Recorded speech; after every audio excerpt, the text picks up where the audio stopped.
찬송가 620장을 찬송드린 뒤에 오늘 오전 예배를 위해서 전대웅 안수 집사님 나오셔서 대표하여 기도 인도해 주시겠습니다. 여기에 모인 우리 함께 찬송드립니다. 여기에 모인 우리 주의 은총 받은 자여라. 주께서 이 자리에 함께 계심을 아노라.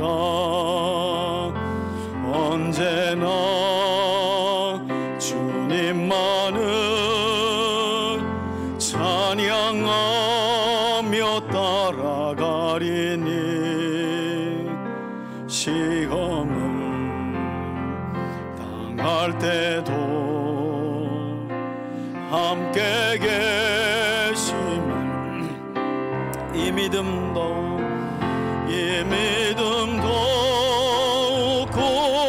굳세라. 주가 지켜주신다. 어두운 밤에도 주의 밝은 빛 인도하여 주신 주님이 뜻하신 일, 주님이 뜻하신 일, 헤아리기 어렵더라도 헤아리기 어렵더라도 언제나 주 뜻 안에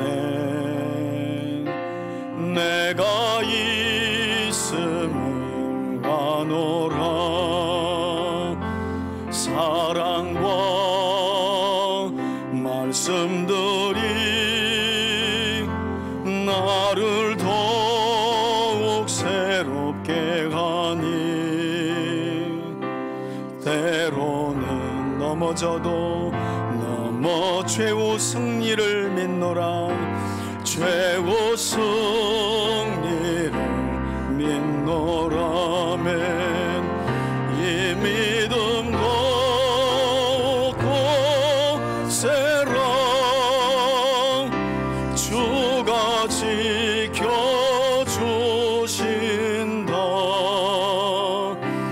어두운 밤에도 주의 밝은 빛 인도하여 주신다. 여기에 모인 우리, 여기에 모인 우리 사랑받는 주의 주께서 뜻하신 바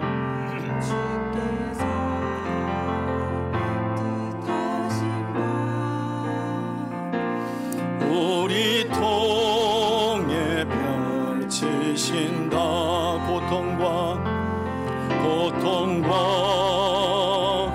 슬픔 주 더욱 주님 의지하오니 더욱 주님 의지하오니 어려움 이겨내고 어려움 아멘 이겨내고 주님 더욱 찬양하라. 주님 더욱 찬양하라면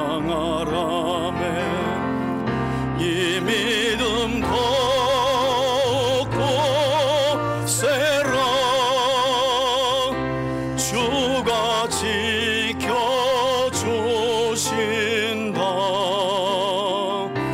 어두운 밤에도 주의 밝은 빛 인도하여 주신다.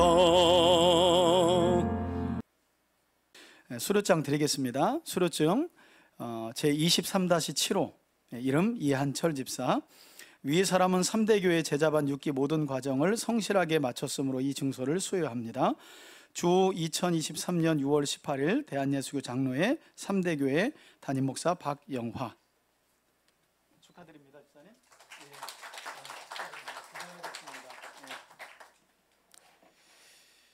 예, 수료증 제23-8호 이름 김영옥 권사님.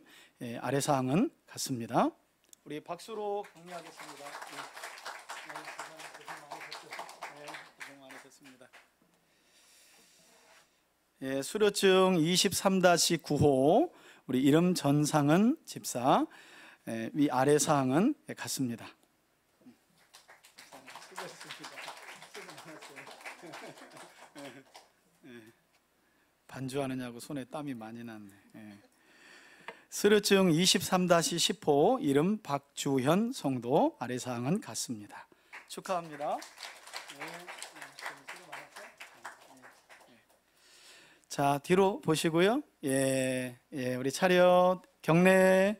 예, 꽃다발 주십시오. 예, 꽃다발. 예, 한 분 한 분씩 꽃다발 전해주세요. 우리 박수로 한 번만 더 격려하겠습니다. 예, 수고 많으셨습니다. 그리고 감사합니다. 예, 감사합니다. 예. 안녕하세요.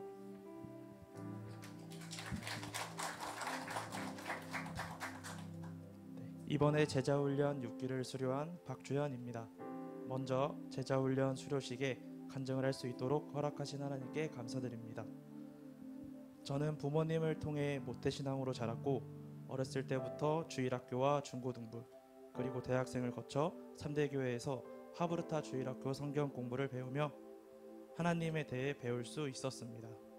하지만 코로나가 한창이던 시절 군대에 입대하게 되면서 저는 부대 내에 있는 교회를 갈 수 없었고 그로 인해 부대에서 나누어주는 예배 순서지만을 가지고 혼자 예배를 드릴 수밖에 없었습니다.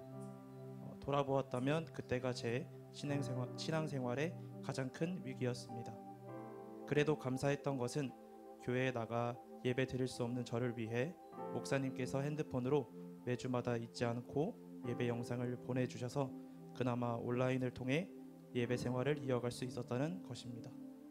이렇게 무사히 군대를 전역한 저는 다시 대학교에 복학했고 3대 교회에 나와 신앙생활을 하게 되었습니다. 그런데 그때 목사님께서 저에게 저의 믿음을 위해 제자훈련을 권하셨습니다. 저 또한 군대 전역 후에 제 신앙을 위해 제자훈련을 받는 것이 좋겠다고 생각이 들어 학업과 알바로 바쁜 일정이었지만 매주 금요일 오전마다 시간을 내어서 목사님과 1대1로 제자훈련을 받게 되었습니다. 12주 동안 제자훈련을 받으면서 저는 제가 믿는 하나님이 어떤 분이시고 또 하나님은 저에 대해 어떤 계획을 갖고 계시며 이것을 어떻게 이루어 가시는지에 대해 깊이 알게 되었습니다. 또한 독서 과제와 성경 구절을 써오는 과정을 통해 그리스도인으로서 어떤 삶을 살아가야 하는지에 대해서도 구체적으로 배울 수 있었습니다. 그리고 목사님께서 폭넓은 성경 말씀과 자세한 설명으로 좀 더 쉽게 이해할 수 있었고 그동안 궁금했던 질문들에 대한 답도 얻을 수 있었습니다. 특히 제가 이번 제자훈련 과정을 공부하면서 가장 인상 깊게 와닿았던 주제는 바로 예배와 순종이었습니다. 예배는 교회에 와서부터가 아니라 집에서부터 준비해야 한다는 것, 그리고 예배의 주인은 하나님이시며 예배를 통해 내 죄를 회개할 뿐만 아니라 예배는 단순히 설교와 찬양을 감상하는 시간이 아니며 봉사와 헌신으로 제 자신을 하나님께 온전히 드리는 것임을 알게 되었습니다. 무엇보다도 저는 예배의 자리가 하나님을 인격적으로 만나는 자리임을 새삼 깨닫게 되었고 그래서 예배의 자리를 더욱 소중하게 생각하는 마음을 갖게 되었습니다. 또한 순종에 대한 주제를 배우면서는 요한일서 2장 3절에서 4절에 우리가 그의 계명을 지키면 이로써 우리가 그를 아는 줄로 알 것이요 라는 말씀을 배웠는데 제가 하나님을 알고 있다는 것과 하나님의 말씀에 순종하는 것이 결코 분리될 수 없는 하나라는 사실도 깊이 깨달았습니다. 이제 저는 제자훈련을 통해 배운 말씀을 따라 진정한 그리스도의 제자로 세워져 가길 간절히 소원합니다. 그리고 하나님의 사랑과 구원의 소망을 제 삶을 통해 보이는 주님의 제자가 되어 제 주변의 친구와 지인들을 전도하는 소망이 있습니다. 이런 저의 소망과 결단이 앞으로도 흔들리지 않도록 3대 가족들의 관심과 기도 부탁드립니다. 끝으로 학업과 알바를 병행하며 제자훈련을 잘 마칠 수 있도록 이끌어주신 하나님과 목사님께 감사드립니다. 부족한 저의 간증을 들어서 감사합니다. 예, 20절부터 제가 읽습니다. 교도가 합시다. 집에 들어가시니 무리가 다시 모임으로 식사할 겨를도 없는지라.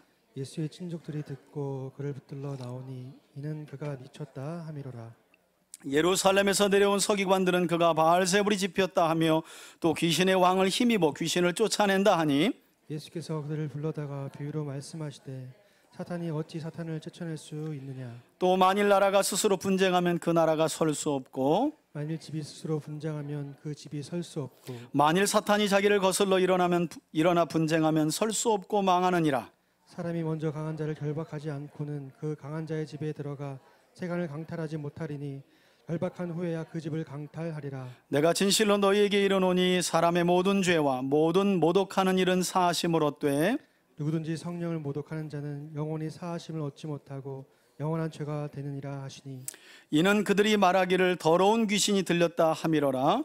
그때 예수의 어머니와 동생들이 와서 밖에 서서 사람을 보내어 예수를 부르니 32절입니다. 무리가 예수를 둘러 앉았다가 여짜오되 보소서 당신의 어머니와 동생들과 누이들이 밖에서 찾나이다.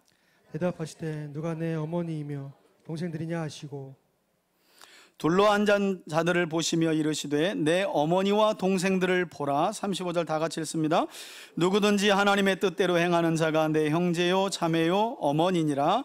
아멘. 오늘도 주님의 제자로 저와 여러분들을 부르시고 택하신 우리를 예배 자리로 부르신 하나님의 계획이 저와 여러분들과 하나님께서 함께 하고 싶은 것, 함께 하는 것이라는 사실을 저와 여러분들이 기억하기를 바라고, 무엇보다도 이곳에 임마누엘 하신 하나님을 선포되는 말씀을 통해 깊이 만나는 저와 여러분들이 되길 주의 이름으로 축복해 드립니다.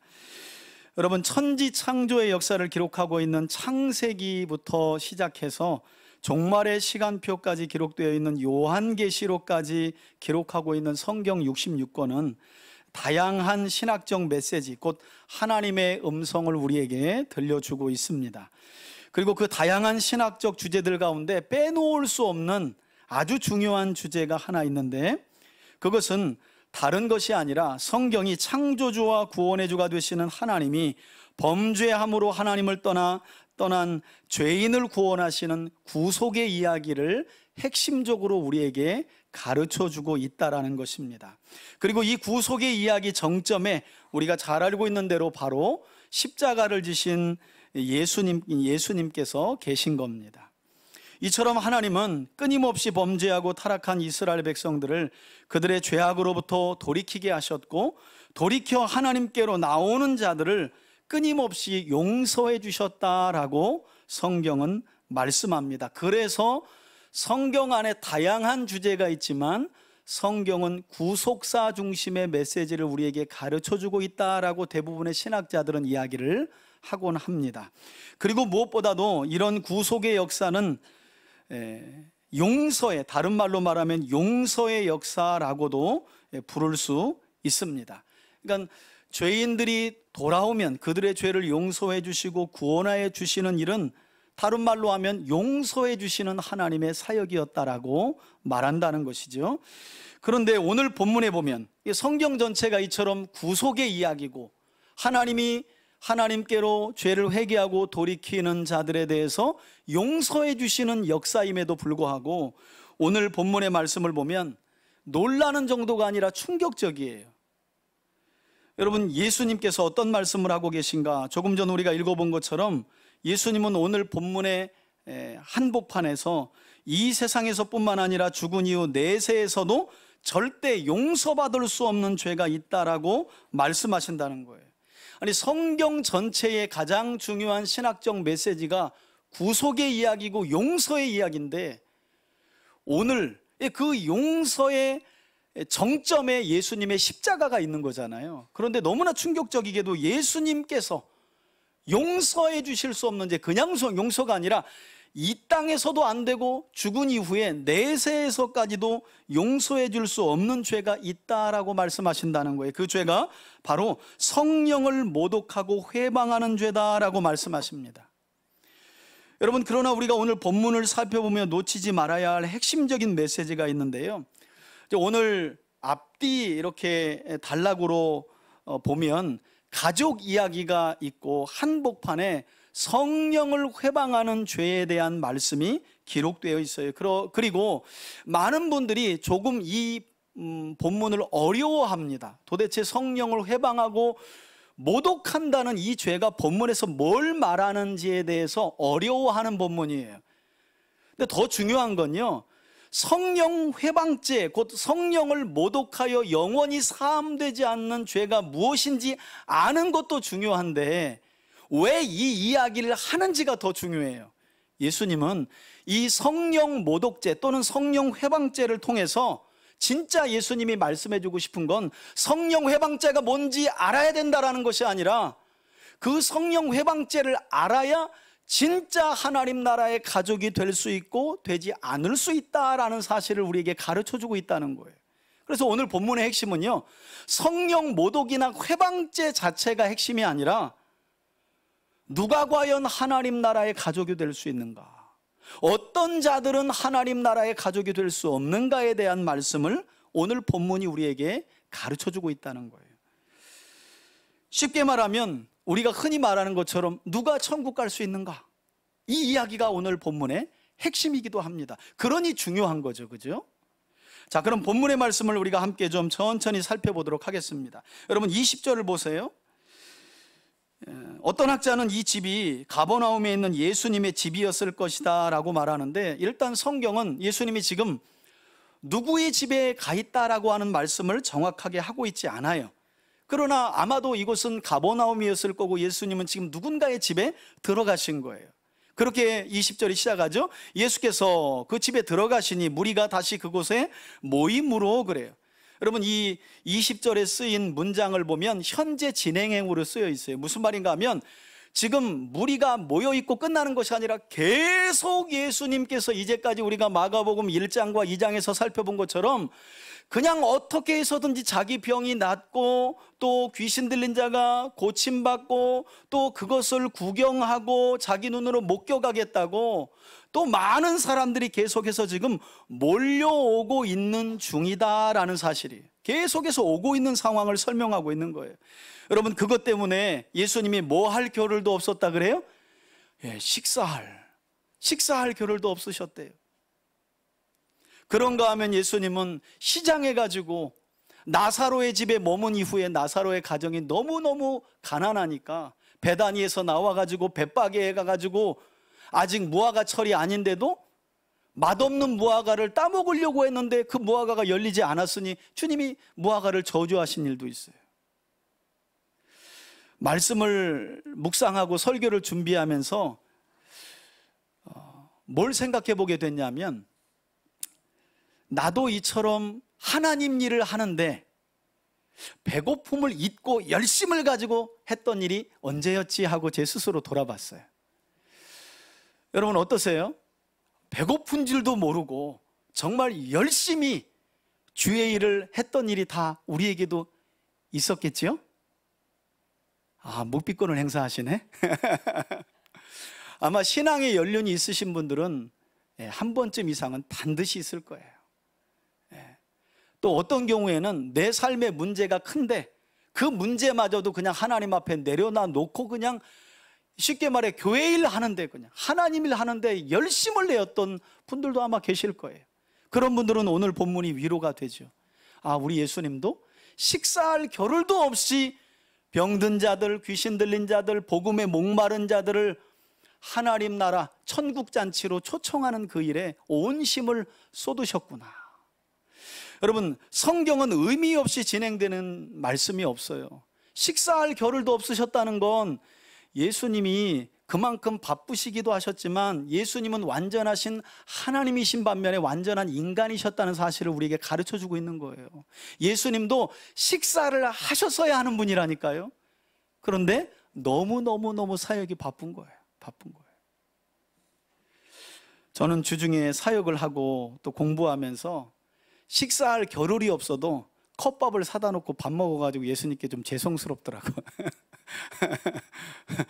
저는 공부하다 보면 나갈 시간이 없어가지고 아예 편의점에서 컵밥을 사다 놨어요. 그래서 급하게 렌즈에다가 돌려가지고 먹는데 말씀을 보면서 좀 찔리더라고요. 우리 예수님은 식사할 겨를도 없이 이처럼 열심히 가난한 자, 병든 자, 귀신 들린 자들에게 복음을 선포하셨구나. 여러분, 지난 날로 치부하지 마시고 저와 여러분들의 남은 날에 이런 열정이 다시 한번 회복될 수 있기를 주의 이름으로 축원해 드립니다. 자, 이때 이렇게 식사할 겨를도 없이 복음을 전하시는 그때, 하나님 나라의 일을 드러내시던 그때에 누가 예수님을 찾아왔대요? 21절 보니까 예수의 친족들이 이 소문을 듣고 예수님을 찾아온 거예요. 여기까지는 좋았는데 그 다음 말씀을 보니까 그 가족들이 무엇을 하기 위해 이곳에 왔답니까? 그를, 곧 예수님을 붙들러 나오니 이는 그가 뭐 했다는 소문을 들었다는 거예요. 미쳤다 함이로라 그래요. 여러분, 이 말씀 자체를 보면 예수님 당시 예수님의 가족들조차도 유대 종교 지도자들이 악의적으로 퍼뜨린 소문에 완전히 휩싸였던 것을 보게 돼요. 가족들조차도. 이처럼 예수님은 혈육인 가족들에게도 미친 사람 취급받으며 결국 그 가족들이 그래서 예수를 붙들러 온 거예요. 조금 전에도 제가 그런 말씀 드렸지만 여러분, 한 번쯤은 야, 너 예수에 미쳤냐? 이런 말은 꼭 들어봐야 됩니다. 쟤는 너무너무 신사답게 믿어. 이게 참 좋은 말 같죠? 여러분, 이건요, 좋은 말이기도 하지만 좋은 말이 아닐 수도 있다는 것을 여러분들이 기억하셔야 돼요. 어떤 날은 야, 너 진짜 예수에 미쳤냐? 너 교회에 미쳤냐? 여러분, 예수님은 그렇게 사랑하지 않을 수 없는 분이에요. 그분의 사랑을 맛보고 나면요, 미치게 사랑할 수밖에 없는 거예요. 저는 그런 점에서 우리 3대 가족들이 좀 어디 가서 이런 얘기 좀 들었으면 좋겠어요. 아니, 비상식적인 행동을 하면서 그런 얘기 들으라는 말이 아니라 너무 열정적으로 배고픔도 모르고 그냥 뭔 저 사람은 나만 만나면 예수 얘기, 교회 얘기, 하나님 얘기, 그래가지고 너 미쳤냐? 여러분, 이런 얘기를 한번 들어볼 만하다니까요. 아니, 성령이 그 안에 내주하신 사람이 이런 얘기를 듣지 누가 들어요? 여러분, 사도행전 이후의 내용을 보세요. 사도들 보면 언제나 사람들이 미쳤구나 그 이야기를 들었다니까요. 세상 논리로 살아가는 사람들이 아니라 진리의 말씀을 가지고 성령의 인도함 속에 살아가는 사람들은 세상 사람들이 볼 때 뭐 했다고 생각할 수밖에 없는 거예요. 미쳤다 그럴 수밖에 없어요. 아니, 여러분, 오늘 이 현장만 해도 저와 여러분들이 미쳤다는 게 이게 명확하게 드러나잖아요. 아니, 일요일날 이 일요일날 집에서 편하게 우리 육신의 편안함을 위해서 들어놓아서 쉬어야지. 우리가 다 미치지 않고서야 이 자리에 와가지고 하나님을 예배합니까? 이거야말로 진짜 우리가 미친 사람들 아니에요? 세상 사람들이 볼 땐 그런 거예요. 그러니 3대 가족들이요, 세상 사람들이 여러분들을 향해 당신 예수에 미쳤어? 교회에 미쳤어? 하는 소리에 주눅들지 않기를 주의 이름으로 축복합니다. 매일 들으면 의심해 봐야 됩니다. 매일 들으면 진짜 미쳤을 수 있으니까 의심해 봐야 하지만 한 번쯤은 저 사람은 정말 교회에 미쳤어, 정말 예수님께 미쳤어, 이 소리는요 들을 만한 소리고 어쩌면 일생에 반드시 한 번 이상은 들어야 할 소리라는 거예요. 하나님이신 그분이 가족들에게 미쳤다 하는 소리를 들으신 거예요. 가족들조차도 그렇게 예수님을 그렇게 생각한 거예요. 여러분, 목회하다 보니까요, 가정이 참 큰 보호막과 위로의 울타리가 되더라고요. 목회하니까 진짜 그래요. 아이들이 그렇고 배우자가 그렇더라고요. 아내가 그렇더라고요. 근데 예수님은 혈육에게조차도 미쳤다 하는 소리를 듣고 지금 붙잡으러 온 거예요. 여러분, 여기 쓰인 이 붙들다라는 말이 헬라어로요, 다른 본문에서는 체포하다라고 할 때 쓰였어요. 똑같이 쓰인 말이에요. 이 말이 그냥 아이고 창피하니까 예수님 끌어가려고 온 게 아니라 아주 정말 폭력적이고 조금은 과격한 말이에요. 예수님이 진짜 미쳤다고 예수님의 가족들은 확신했고요, 그래서 예수님을 체포하러 왔다니까요. 그냥 창피해서 끌고 가려고 한 게 아니라 그냥 체포하러 온 거예요. 이렇게 과격한 말을 성경이 사용하고 있어요. 그러니 예수님의 마음이 얼마나 한편으로 하나님이시지만 가족들에게조차도 이렇게 외면당하고 미쳤다 하는 소리를 들을 만큼 한편으로 얼마나 쓸쓸하셨을까 하는 생각이 들어요. 또 어떤 점에서는 제가 말씀드린 것처럼 이 말씀은 때때로 우리와 가장 가까운 사람들이 우리가 하나님 일을 하는데 가장 큰 방해가 될 수 있다는 일종의 경고도 메시지로 주고 있는 거예요. 여러분 그렇잖아요. 눈빛만 봐도 마음이 통하고 그렇게 사랑했던 배우자도 배우자 한 사람이 예수를 제대로 믿고 나면요, 이게 세계관이 바뀌고 가치관이 바뀌기 때문에 안 맞는 게 자꾸 생기는 게 당연한 거예요. 당연한 거. 배우자도 그런다니까요. 배우자도. 그런 점에서 예수님은 가족들에게조차도 미쳤다는 소리를 들었다는 거죠. 여러분 이런 상황 속에서 25절에 보니까 또 다른 그룹이 예수님을 또 찾아오죠. 가족들은 예수님을 체포하러 온 거예요. 붙들러 왔고 22절 보세요. 예루살렘에서 내려온 서기관들은 와서 아무리 봐도 이들은 사내들인 공회에서 보낸 뭔가 작정을 하고 보낸 거예요. 너희들이 가봐라. 이거 자꾸 갈릴리 지역에서 뭐 메시아라고 하는 자가 스스로 메시아라고 하는 자가 나타나가지고 사람을 군집하고 있으니까 너희들이 내려가서 상황을 보고 가능하다면 체포해. 뭐 이런 아마 사주를 받고 온 지도자들로 보여요. 이 서기관들로 나와 있는데 그들이 온 거죠. 그리고 그들은 곧 예수님이 바알세불이 집혔다, 이 귀신 들렸다는 말이에요. 그 뒤에 나오죠. 또 귀신의 왕 바알세불을 힘입어 귀신을 쫓아낸다 하니 그래요. 한마디로 보면 예수님이 행하시는 기적을 메시아의 표적으로 인식하는 게 아니라 그들은 알고도 귀신의 힘을 빌어 예수가 그런 기이한 일을, 표적을 행하고 있다라고 비방했다는 거예요. 여러분 동일한 사건을 기록하고 있는 마태복음 12장을 보면 이때 예수님은 귀신에게 사로잡혀 앞도 보지 못하고 말도 하지 못하는 사람을 그 자리에서 고쳐주셨다라고 말씀하는데요, 그러자 그곳에 모인 무리들이 일제히 예수님을 가리켜 어떤 말씀을 했다고 하느냐, 우리 앞에 보시고 한번 마태복음 12장 22절로 23절 동일한 본문을 마태복음에서는 이렇게 기록하고 있거든요. 우리 함께 한번 읽습니다. 시작. 그때에 귀신 들려 눈 멀고 말 못하는 사람을 데리고 왔거늘 예수께서 고쳐주심에 그 말 못하는 사람이 말하며 보게 된지라. 여러분 지금 이 22절이 오늘 마가복음에는 빠져 있는 거예요. 그냥 예수님이 어떤 표적을 행하셨다고만 나와 있는데 이 표적은 귀신이 들려가지고 앞도 보지 못하고 듣지 못하는 사람에게서 귀신을 쫓아내므로 고친 사건이라는 거예요.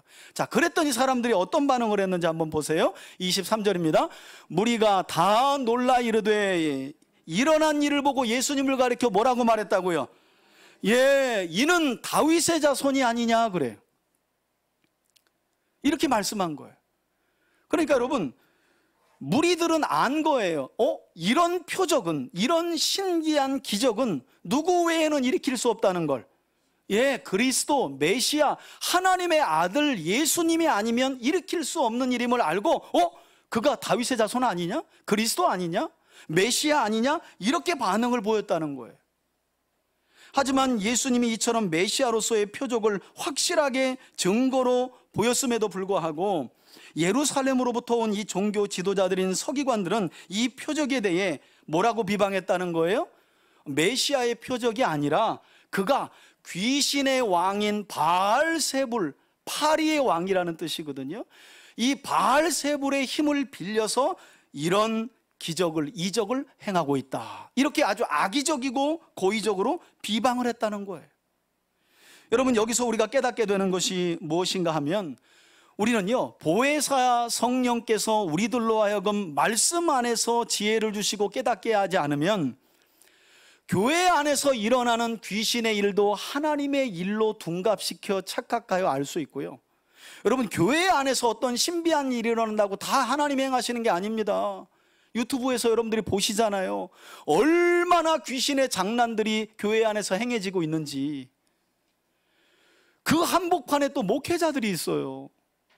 성도들을 진리의 말씀으로 세워야 되는데 어떤 신비한 걸 체험하게 해준다고 그렇게 비인격적으로 사람들을 눕히고 재워가지고, 아이고 제가 유튜브 보다가 정말 기절합니다.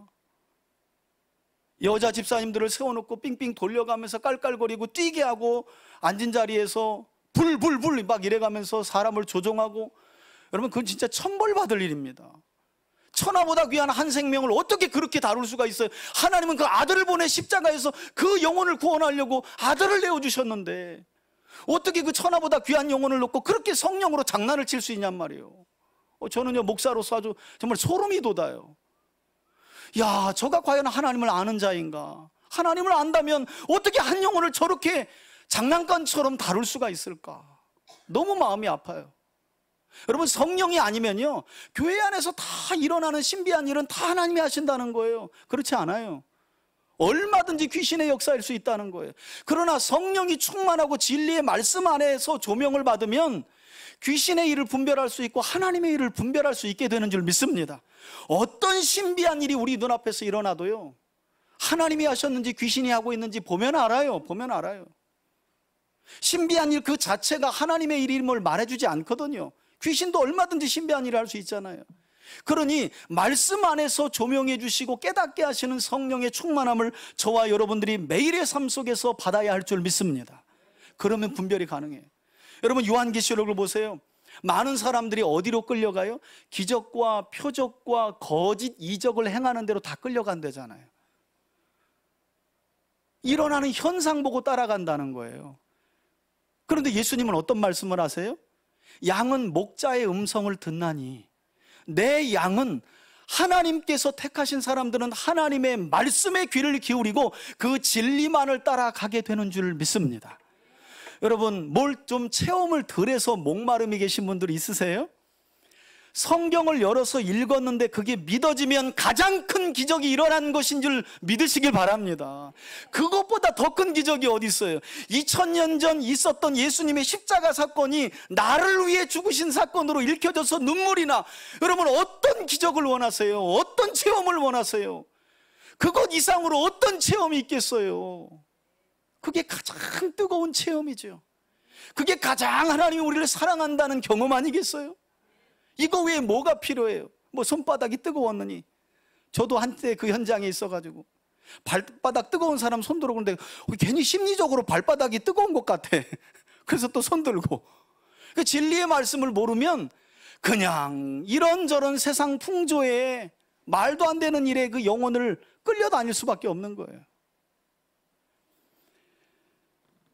여러분, 하나님의 말씀이 있고 진리의 성령이 임하면요, 결단코 하나님이 행하시는 일을 마귀의 일이라고 말할 수 없고요, 마귀의 일을 하나님의 일이라고 둔갑시킬 수 없는 거예요.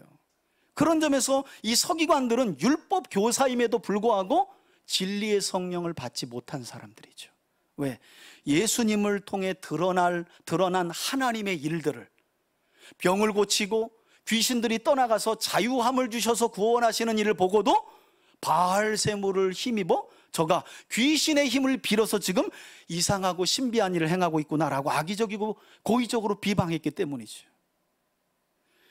자, 이와 같이 서기관들의 악의적인 비방을 들으신 예수님께서는 자신이 일으킨 표적이 귀신의 힘을 빌려 한 것이 아님을 설명하시기 위해서 저 같으면 정말 그 자리를 확 그냥 떠나버리고 싶을 것 같은데, 주님은 또 비유로 그들에게 설명을 하세요. 뭐라고 하시는지 보세요. 23절에 보니까 예수께서 그들을 불러다가, 여러분, 마태복음과 누가복음을 보면 동일한 사건이 지금 3군데 기록이 돼 있거든요, 공간복음에. 그런데 거기에는 이렇게 말한 것이 이들이 말한 게 아니라 그들의 생각이었다 그래요.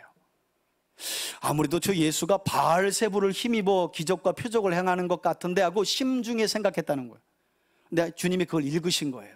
그리고 이리 부른 거예요. 그리고 비유로 말씀하시죠. 뭐라고 주님이 말씀하세요? 사탄이 어찌 사탄을 쫓아낼 수 있겠느냐? 그렇죠, 여러분? 사탄과 사탄이 한 편인데, 사탄과 귀신이 한 편인데 서로 싸우며 쫓아낼 수 없다는 말씀이세요.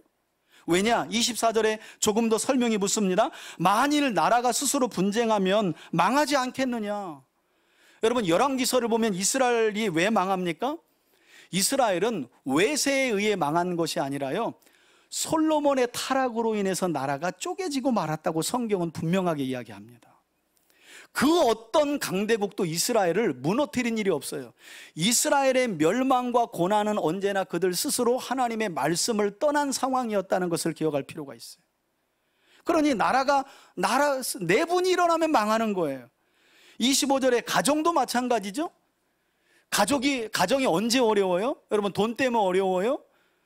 무슨 문제 때문에 어렵나요? 아니요. 제일 큰 문제는요, 가족들 간에 내분이 일어났을 때가 가정의 가장 큰 위기입니다. 왜? 그러면 집이 설 수가 없어요. 예수님의 참 이 설명과 비유가 논리적입니다. 하물며 26절, 만일 사탄이 자기를 거슬러 일어나 스스로 분쟁하면 설 수 없고 결국 뭐 하게 된다고요? 망하게 되지 않겠느냐. 예수님께서 이렇게 논리적인 분이세요. 나라도 내분이 일어나면 망하고 가정도 가족들끼리 내분이 일어나면 망하는데, 아니 사탄끼리 싸우면 당연히 망하지. 어떻게 사탄의 힘을 빌어서 사탄을 내쫓냐. 말이 되는 소리를 해야지.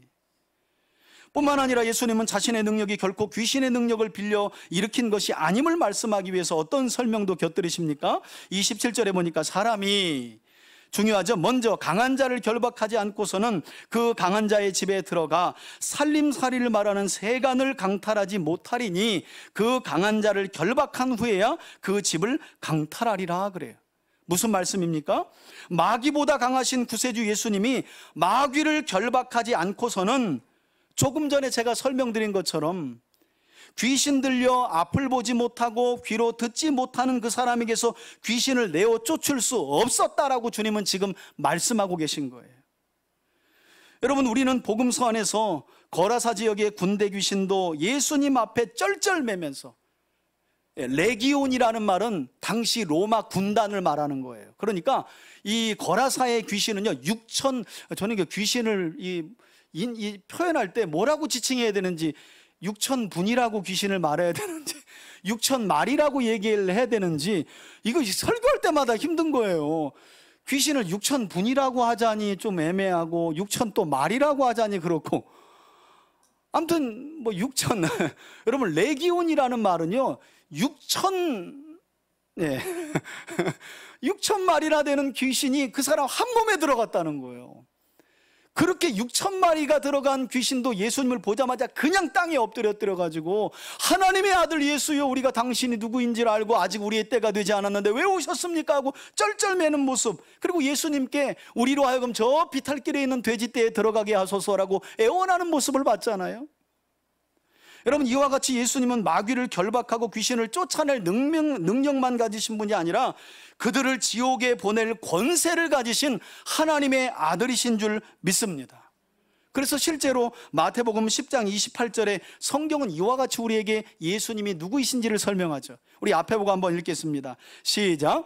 몸은 죽여도 영혼은 능히 죽이지 못하는 자들을 두려워하지 말고 오직 몸과 영혼을 능히 지옥에 멸하실 수 있는 예수님을 두려워하라 그래. 그분이 바로 예수님이죠. 그러니까 예수님은 단순히 귀신 쫓고 멸하는 능력이 아니라 그를 지옥에 보낼 수 있는 하나님이시라는 거예요. 그럴 만한 권세를 가지신 분이라는 거예요. 자, 이렇게 예수님이 어떤 권세를 가지신 분인지를 예수님께서 스스로 설명을 덧붙여 설명하신 후에 예수님은 서기관들을 향해 악의적이고 고의적으로 예수님이 보이신 메시아의 표적을 비방하는 그들을 향해 엄중하게 경고하시죠. 28절입니다. 내가 진실로 너희에게 이르노니, 여러분 복음서를 보시다가 내가 진실로 너희에게 이르노니 하면 아주 중요한 부분이에요. 이 진실로라는 말이 헬라어로 아멘이라는 뜻이거든요. 그러니까 내가 너희에게 진실로 하면 헬라어로 말하면 내가 아멘으로 너희에게 말하노니, 이런 말씀인 거예요. 아주 중요한 말씀을 하실 때 예수님이 꼭 이 말씀을 덧붙이세요.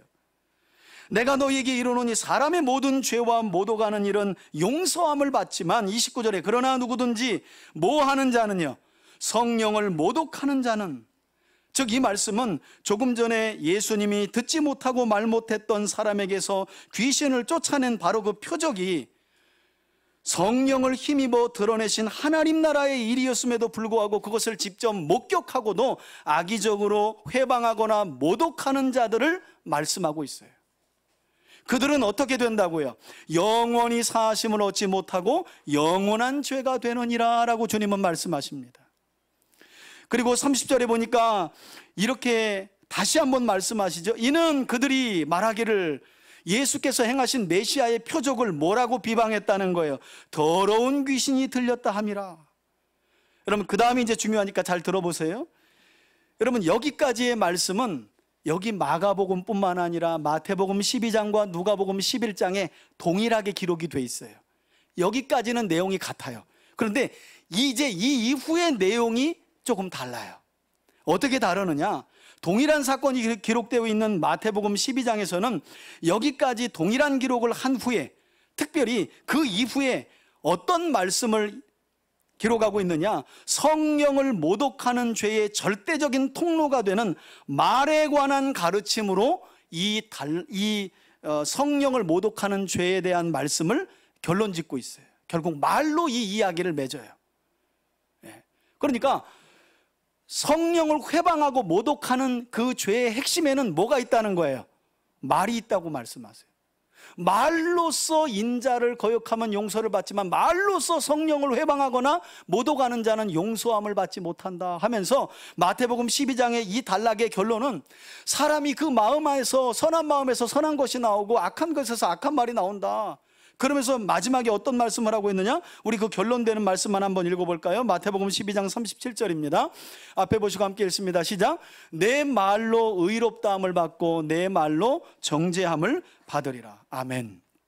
그러니까 여러분, 성령을 모독하는 죄, 성령을 회방하는 죄는 예수께서 드러내신 하나님의 일을 악의적이고 고의적으로 비방하는 건데, 이 비방은 뭘 통해 나온다는 거예요? 말이죠. 그래서 말 조심해야 돼요. 여러분, 성령 회방죄는 우리의 말을 통해 나온다는 거예요. 말을 통해. 우리의 입술을 통해 나온다는 거예요. 그래서 마태복음은 이 이야기의 끝을 의로운 말과 불의한 말로 설명을 해요. 자, 그런가 하면 동일한 이야기를 기록하고 있는 누가복음 11장을 보면요, 이처럼 이권과 종교적인 관습에 매여 예수님이 행하신 하나님 나라의 일을 귀신의 힘을 빌려 한 일이라고 성령을 모독하고 회방했던 이 유대 종교 지도자들의 모습을 예수님이 어떤 비유를 들어 설명하느냐? 예수님은 누가복음 11장에서요, 이런 자들은 깨끗하게 청소만 된 채 주인이 없음으로 인해 그 나중 형편이 더 많은 귀신들이 들어와서 더 큰 어려움을 당하는 사람과 같다라고 비유하면서 결론을 내리고 있어요. 다시 말해서 예수님 당시에 예수님이 보신 유대 사회는요, 율법이라는 관습에 매여가지고 메시아이신 예수님을 배척하고 비방하고 대적하는 사회였다는 거예요.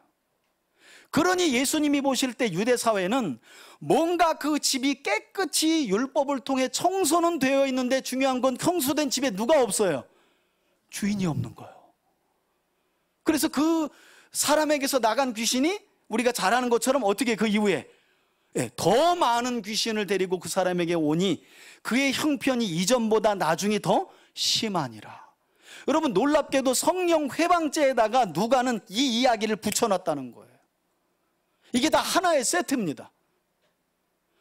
마태는 성령 회방죄와 말을 연결시키고 있고, 누가는 성령 회방죄와 예수님을 메시아로 받아들이지 않는 집만 깨끗하고 집이 없어 귀신들이 놀기에 더 좋은 사람의 상태로 비유하고 있다는 거예요.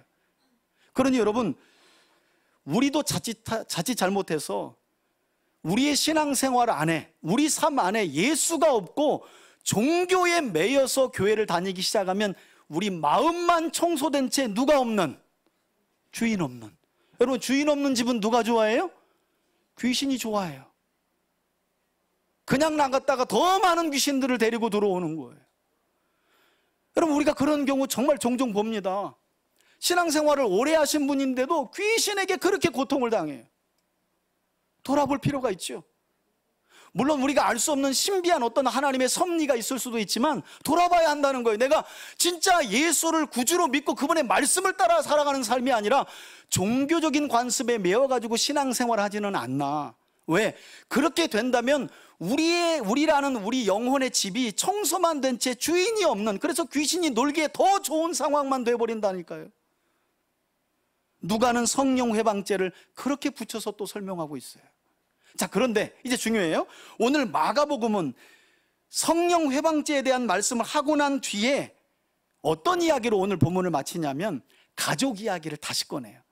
여러분, 서기관들이 예수님을 찾아와서 예수님이 하신 일을 악의적이고 고의적으로 귀신이 한 일이라고 비방하기 전에 누가 예수님을 붙들러 왔다 그랬어요? 가족들이, 그죠?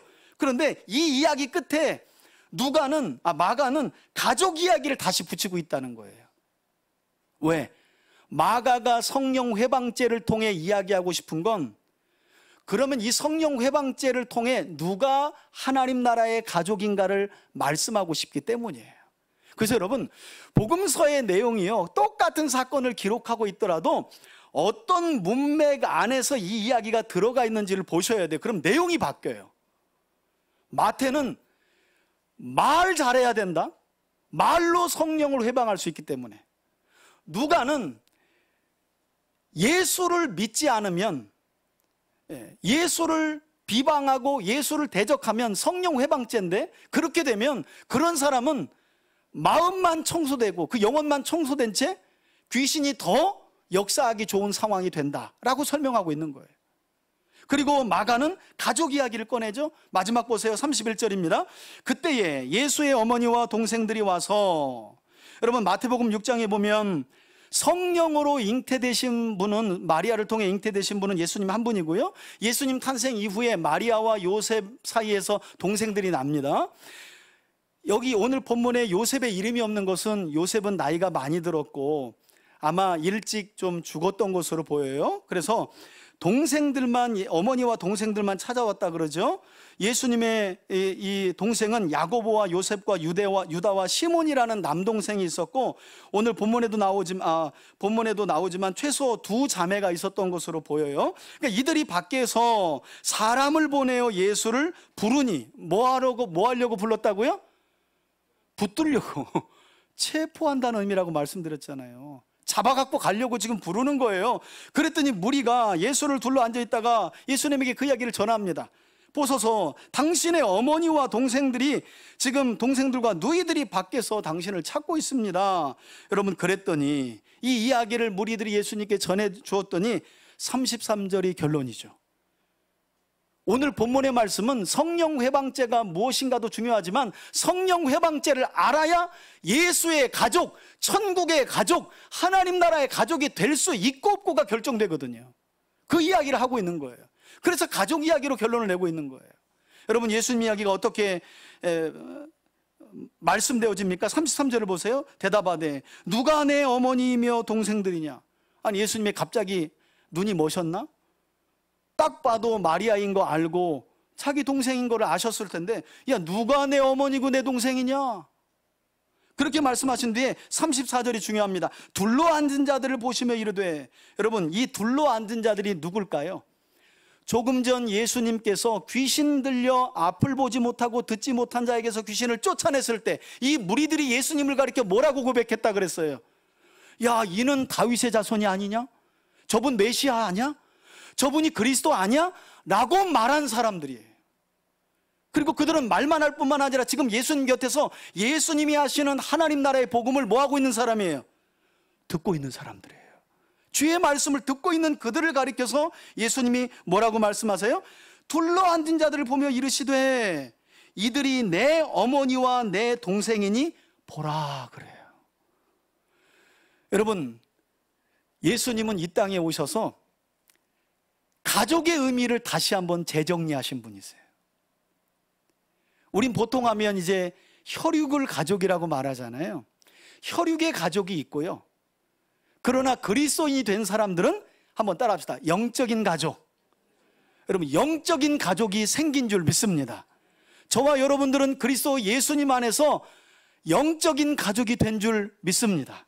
그 이야기를 지금 예수님이 성령 회방죄와 함께 우리에게 교훈하고 있다는 거예요. 누가 내 가족이냐? 내가 예수가 드러낸 하나님 나라의 일을 보고 예수가 메시아이심을 깨닫고 그 메시아로 예수님을 믿고 그분의 말씀에 귀를 기울이는 자, 그들은 하나님 나라의 가족이 되는 것이다. 그들이야말로 내 어머니고 내 형제라 그래요. 여러분, 이와 같이 말씀하신 다음 예수님이 35절 마지막에 뭐라고 말씀하세요? 누구든지 하나님의 뜻대로 행하는 자가 바로 내 형제요 자매요 어머니라 라고 말씀하시면서 성령 회방죄에 대한 말씀을 하나님 나라의 가족 메시지로 결론을 짓고 있어요. 그러니까 여러분, 우리가 아셔야 될 게 하나님 나라의 가족은 그냥 단순히 교회에 나온다고 맺어지는 건 아니에요. 심지어는 같은 종교를 가지고 있다라고 해서 하나님 나라의 가족이 되는 거 아니에요. 여러분, 충격적이잖아요. 예루살렘으로부터 내려온 바리새인들은 유대교의 종교 지도자들입니다. 하나님의 말씀을 빠삭히 잘 아는 사람들이에요. 그런데 예수님이 너희는 천국 가족 될 수 없어 라고 말한 거죠. 왜? 그들은 예수를 통해 드러난 하나님 나라의 일을 악의적으로 고의적으로 비방하고 모독하고 회방했기 때문에. 같은 종교를 가졌다고 하나님 나라 가족 되는 거 아닙니다. 심지어는 예수님을 찾아와 붙들려고 했던 어떤 사람도 천국 가족 못 되는 거예요. 왜? 친족도 그러네요. 충격적이죠. 아니, 마리아 뱃속에서 다 나온 거 아니에요. 예수님의 동생들이, 누이들도 혈육을 가진 예수님의 혈육도 예수님을 통해 이 땅에 임한 새 시대와 새 나라, 하나님 나라의 가족이 될 수 없다는 충격적인 말씀이에요. 그러나 놀랍게도 무리들은 예수님의 가족이 됐어요. 예수가 하신 일을 하나님의 일로 받아들이고 예수님이야말로 구약으로부터 약속하신 하나님의 아들 메시아가 맞구나, 구세주가 맞구나라는 것을 받아들이고 그것을 입술로 고백하며 그분의 말씀을 듣고 들은 대로 그 뜻을 따라 행하고자 했던 자들, 그들은 다 예수의 가족이 된 줄 믿습니다. 저는 그런 점에서 우리 3대 가족들이 그냥 이 공간 안에 매여 있는 단순한 그냥 우리 교회 식구들이 아니라 천국의 가족으로 저와 여러분들을 하나님이 부르셨다는 사실을 확신할 수 있기를 바라고, 오늘 말씀 보셨죠? 마태복음에서는 성령 회방죄는 입술이에요. 입술, 말로 짓는 거예요. 또 우리가 예수의 말씀을 경청하고 예수를 구주로 받아들이지 않고 예수의 말씀과 뜻을 따라 살아가지 않으면 우린 교회 다니면서 우리 마음만 깨끗게 할 뿐 귀신이 더 놀기에 좋은 우리의 삶을 만들어갈 수 있다는 것도 기억해야 돼요. 그래서 여러분, 하나님의 뜻을 따라 행하는 자라야 내 어머니다 가족이라 그러잖아요. 말씀을 쫓아가는 사람들이 진짜 가족인 거예요. 진리를 따라 행하며 살아가는 사람들이 진짜 영적 가족이라고 주님이 이와 같이 말씀하셨다는 거예요. 여러분, 이런 원리 때문에 예수님은 로마의 한 백부장을 만나서 뭐라고 말씀하세요? 주님, 제 하인이 중풍병에 걸려 죽게 되었는데 가자 내가 고쳐줄게. 아이고, 제가 예수가 누구인지 아는데요, 여기서 말씀만 하셔도 제 집에 있는 종이 나올 줄 믿습니다. 여러분, 그 백부장이 예수의 가족이 된 줄 믿습니다. 수로보니게 여인은 어때요? 이스라엘 저 외부의 이방인이었어요. 예수님이 두로와 시돈을 방문해가지고 한참 말씀을 전하시는데 귀신 들린 제 딸 좀 고쳐달라고. 이스라엘의 선생이 이스라엘에게 보내줬지 너 같은 개 같은 것에게 왜 내가 그랬더니 이 여인이 뭐 나한테 지금 당신 뭐라 그랬어? 개라 그랬어? 하고 예수님 멱살을 잡은 게 아니라 그 앞에서 그냥 꼬꾸러지는 거예요. 그러면서 예수님께 뭐라 그래요? 저 개 맞아요. 그래, 저 같은 개도 주인의 상에서 떨어지는 부스러기로 먹고 살잖아요. 그러니 제 딸을 고쳐주세요. 예수님이 뭐라고 하십니까? 내가 이만한 믿음을 본 일이 없다 하시면서 이 수로보니게 여인도 예수님께서 천국 가족으로 받아주신 줄 믿습니다. 여러분, 삭개오는 어때요? 이스라엘 사회에서 세리하면 죄인의 대명사였잖아요. 손가락질하는 대명사였잖아요. 돈은 좀 만졌을지 몰라도 아무도 삭개오와 함께하길 원치 않았어요. 삭개오 스스로도 하나님의 성전에 들어가지는 못해요. 세리였기 때문에.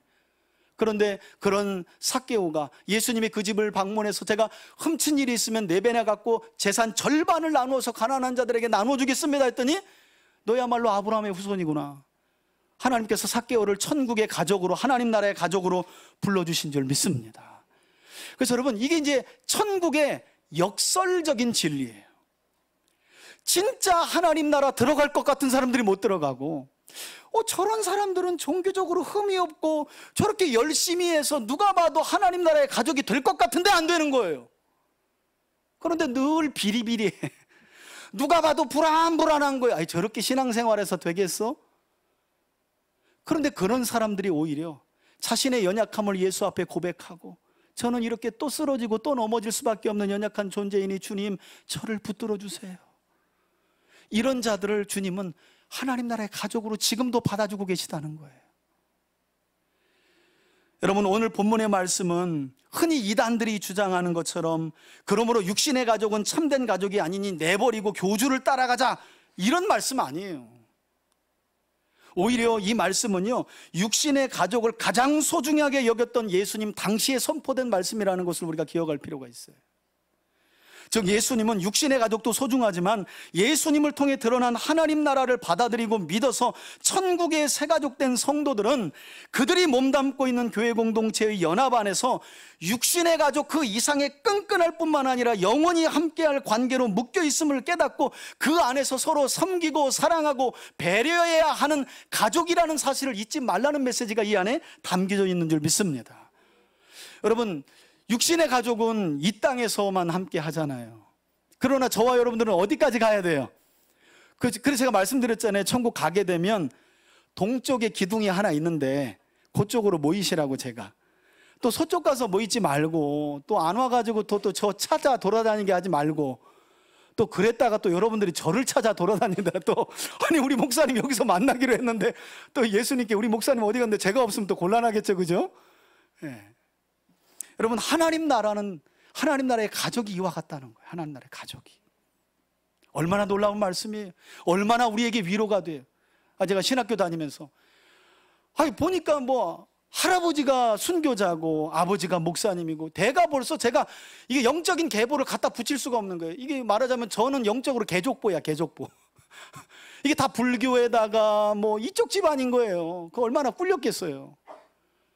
말씀을 보니 누가 진짜 하나님 나라의 가족이 될 수 있는가? 순교자 집안이라고 해서 그냥 따논당상 되는 거 아니에요. 모태신앙 가졌다고 그냥 따논당상 되는 거 아니고, 심지어는 우리 자녀들 잘 들어야 돼요. 부모님이 목사님이라고 해서 천국 가족은 그냥 되는 거 아닙니다. 예수가 누구이신지를 알고 그분의 말씀에 귀를 기울이고 그 말씀의 뜻을 쫓아 살아가는 자들, 할렐루야, 그들에게 하나님은 천국 가족의 은혜를 베풀어 주시는 줄 믿습니다. 저는 그런 면에서 한 주간도 우리 3대 가족들이 성경에 기록된 대로 예수 그리스도가 성령을 통해 드러내신 모든 일을 하나님 나라의 일들로 믿고 확신하며 저와 여러분들이 입술로 고백하는 우리 공동체가 되기를 바라고요, 거기에서 멈추지 않고 그와 같이 우리를 죄와 사망의 권세에서 구원하신 구세주 예수님의 말씀과 뜻대로 행하며 살아가는, 그래서 저와 여러분들이 먼저 천국 가족을 이루고 누가 우리 교회에 오든지 정말 육신의 가족에게서는 맛볼 수 없는 천국 가족에게서만 느낄 수 있는 사랑이 이 교회 안에 있구나를 경험시켜주고 누리게 해주는 저와 여러분들이 되시길 주의 이름으로 축원해드립니다. 기도하겠습니다. 우리 함께 한번 들은 말씀 붙들고 잠시 한번 결단하며 기도했으면 좋겠습니다. 여러분, 오늘날 우리 한국교회는 최악의 분열을 낳고 있고 분열의 상황입니다. 적지 않게 그리스도 안에서 영적으로 가족된 우리 교회가 정치적인 이념 때문에 나누어져 있어서 정말 이상한 가족이 되어버렸어요. 우리 스스로도 그래요. 나와 맞지 않으면 말 섞지 않으려고 하고 교제하지 않으려고 그래요. 여러분, 우리는 그리스도의 피로 한 가족된 사람들입니다. 우리 시간 기도할 때 주님, 예수님을 통해 우리는 영적으로 한 가족된 줄 믿습니다. 예수님의 말씀에 귀를 기울이고 그분의 뜻을 쫓아 마음과 뜻과 힘을 다해 하나님을 사랑하고 다른 지체를 내 몸처럼 사랑함으로 천국의 가족의 모습을 나부터, 우리부터, 우리 교회부터 드러내게 하여 주옵소서. 우리 다 같이 결단하며 함께 한번 기도하겠습니다. 할렐루야. 살아계신 아버지 하나님, 감사합니다. 오늘은 성령 모독과 회방에 대한 죄를 말씀하시며 누가 과연 하나님 나라에, 이 땅에 임할 영원한 하나님 나라의 가족이 될 수 있는지, 누가 예수님의 가족이 되며 누가 하나님 나라의 가족이 될 수 있는지에 관한 말씀을 우리에게 가르쳐 주셨습니다. 같은 종교를 가졌다고, 교회에 나온다고, 또 예수님의 혈육이라고 하나님 나라의 가족이 되는 것이 아님을 오늘 말씀을 통해 배웠습니다. 주님, 말로써 하나님 나라의 일을 회방하거나 모독하지 않는 우리가 되기를 원합니다. 종교적인 관습에 매여 예수를 구주로 모시지 못하는 삶을 살아가지 않는 우리가 되지 않길 원합니다. 매일의 삶 속에 우리의 모습과 우리의 영혼이 조금은 더러울지라도 그곳에 예수님을 부지런히 초청하고 예수님이 하신 말씀에 귀를 기울이며 그분의 뜻을 쫓아 살아감으로 우리 자신이 예수님께서 부르시고 택하신 천국의 가족임을 명심하게 하시고 잊지 않게 하시고 그와 같이 천국의 한 가족된 교회 공동체와 우리 가족들을 부지런히 사랑하며 섬겨나갈 수 있도록 인도하여 주옵소서. 누가 내 가족이냐? 아버지의 뜻대로 행하는 자, 예수께서 보이신 일들을 하나님 나라의 일들로 믿고 예수를 구세주로 믿고 고백하는 자들이야말로 하나님 나라의 한 가족인 줄 믿습니다. 우리가 서로 이와 같이 사랑하고 섬기고 배려하며 아름다운 천국의 가족을 이루어갈 수 있도록 은혜도 하여 주옵소서. 그런 우리 3대 교회가 되길 원합니다. 그런 우리 교인들 되길 원합니다. 은혜 내려 주옵소서. 제가 기도하겠습니다. 하나님, 그리스도 예수님을 통해 보이신 일들을 하나님 나라의 일들로 믿고 예수를 구세주로 믿는 자들은 모두가 하나님 나라의 가족이 된 줄 믿습니다. 하나님, 우리의 삶을 통해 하나님이 행하신 일들을 우리 입술로 부정하거나 모독하는 일이 없도록 성령께서 우리를 인도하여 주옵소서. 종교적인 관습에 매여 주인이신 예수님을 외면하고 우리의 마음만 깨끗게 하는 종교 생활을 넘어 복음의 능력을 경험하는 삶을 살아갈 수 있도록 역사하여 주옵소서. 그리고 천국의 가족된 다른 지체를 배려하고 사랑하고 섬겨 우리 3대 교회를, 우리 성도들의 가정을 하나님 나라의 가족으로 세워갈 수 있도록, 하나님 나라의 공동체로 세워갈 수 있도록 인도하여 주옵소서. 예수님의 거룩하신 이름으로 기도합니다. 아멘. 이제는 우리 주 예수 그리스도의 은혜와 하나님 아버지의 사랑과 성령의 교통하심이, 예수 그리스도를 구주로 믿고 그분을 통해 드러난 모든 일을 하나님 나라의 일로 믿는 우리와 우리 가족과 우리 교회 공동체는 참된 하나님 나라의 가족임을 믿고 참된 하나님 나라의 가족으로서 하나님의 말씀에 귀를 기울이고 그 뜻을 쫓아 행하기로 결단하며 나아가는 우리 성도들 머리머리 위에, 한 주의 삶 위에, 가정 위에 이제로부터 영원토록 함께 계실지어다. 아멘. 아멘.